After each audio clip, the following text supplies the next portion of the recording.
Big boss ಮಾಜಿ ಸ್ಪರ್ಧಿಗಳಾದ ಹಂಸ ಪ್ರತಾಪ್, ಧ್ರುವಂತ್ ಸೇರಿದಂತೆ ಮೂವರ ವಿರುದ್ಧ ಕನ್ನಡ ಕಿರುತೆರೆ ನಿರ್ಮಾಪಕರ ಸಂಘ ಅಂದರೆ ಕನ್ನಡ ಟೆಲಿವಿಷನ್ ಪ್ರೊಡ್ಯೂಸರ್ಸ್ ಅಸೋಸಿಯೇಷನ್ ಕಿಡಿಕಾರಿದೆ. ಈ ಬಗ್ಗೆ ಪತ್ರಿಕಾ ಹೇಳಿಕೆ ರಿಲೀಸ್ ಮಾಡಿರುವ ಕರ್ನಾಟಕ ಟೆಲಿವಿಷನ್ ಪ್ರೊಡ್ಯೂಸರ್ಸ್ ಅಸೋಸಿಯೇಷನ್ ಅಂದರೆ KTPA ಕೆಲವು ಕಿರುತೆರೆ ಕಲಾವಿದರು, ನಿರ್ಮಾಪಕರ ವಿರುದ್ಧ ಸೋಷಿಯಲ್ ಮೀಡಿಯಾ ಮತ್ತು ಟಿವಿ ಮಾಧ್ಯಮಗಳಲ್ಲಿ ಅಗೌರವ, ಕೀಳು ಭಾಷೆ, ನಿಂದನೆ ಮತ್ತು ಅಹಂಕಾರ ತೋರಿರುವುದನ್ನು ತೀವ್ರವಾಗಿ ಖಂಡಿಸಿದೆ.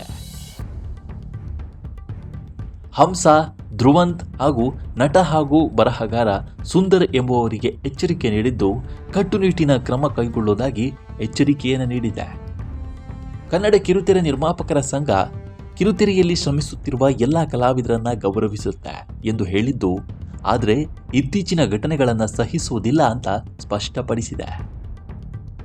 ಬಿಗ್ ಬಾಸ್ ಮಾಜಿ ಸ್ಪರ್ಧಿ ಹಾಗೂ ಕಿರುತೆರೆ ನಟಿ ಹಂಸ ಅವರು ಕನ್ನಡ ಕಿರುತೆರೆ ನಿರ್ಮಾಪಕರ ಸಂಘದ ವಿರುದ್ಧ ಸೋಷಿಯಲ್ ಮೀಡಿಯಾ ಮತ್ತು ಟಿವಿಯಲ್ಲಿ ಅತ್ಯಂತ ಕೀಳು ಭಾಷೆ ಬಳಸಿ ನಿಂದಿಸಿದ್ದಾರೆ ಅಂತ ಆರೋಪಿಸಲಾಗಿದೆ.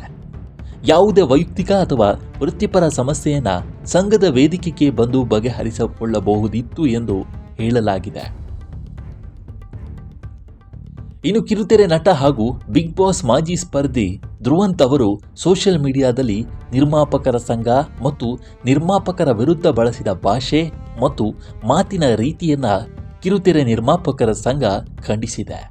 ಇವರಲ್ಲದೆ ನಟ ಹಾಗೂ ಬರಹಗಾರ ಸುಂದರ್ ಎಂಬುವವರು ನಿರ್ಮಾಪಕರು ಹೊಸ ಕಲಾವಿದರನ್ನು ಬಳಸಿ ಗುಣಮಟ್ಟವಲ್ಲದ ಸೀರಿಯಲ್ಗಳನ್ನು ಮಾಡ್ತಾರೆ, ಇದರಿಂದ ಹಿರಿಯ ಕಲಾವಿದರಿಗೆ ಅನ್ಯಾಯವಾಗ್ತಾ ಇದೆ, ಚಾನಲ್ಗಳು ಹೇಳಿದ ಮೇಲೆ ಮಾತ್ರ ನಮ್ಮಂತರವರನ್ನ ಕರೆಸಿಕೊಳ್ಳುತ್ತಾರೆ ಅಂತ ಹೇಳಿಕೆಯನ್ನು ನೀಡಿದ್ದಾರೆ ಅಂತ ಸಂಘ ಆರೋಪಿಸಿದೆ.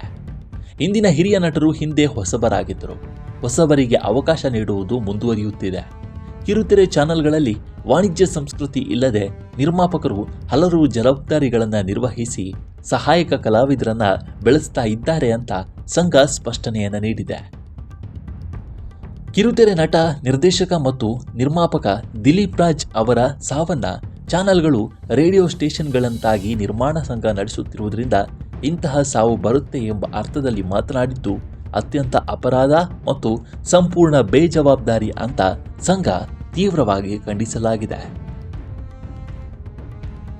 ಮುಂದಿನ ದಿನಗಳಲ್ಲಿ ಕಿರುತೆರೆ ಕಲಾವಿದರು, ನಿರ್ಮಾಪಕರ ವಿರುದ್ಧ ಇದೇ ರೀತಿಯ ಧೋರಣೆ, ಕೀಳು ಭಾಷೆ ಮತ್ತು ಅಗೌರವವನ್ನು ಮುಂದುವರಿಸಿದರೆ KTPA ಅಂತಹ ಕಲಾವಿದರ ವಿರುದ್ಧ ಕಠಿಣ ಕಾನೂನು ಕ್ರಮ ಮತ್ತು ಕಟ್ಟುನಿಟ್ಟಿನ ಕ್ರಮಗಳನ್ನು ಕೈಗೊಳ್ಳುತ್ತೆ ಅಂತ ಎಚ್ಚರಿಸಿದೆ.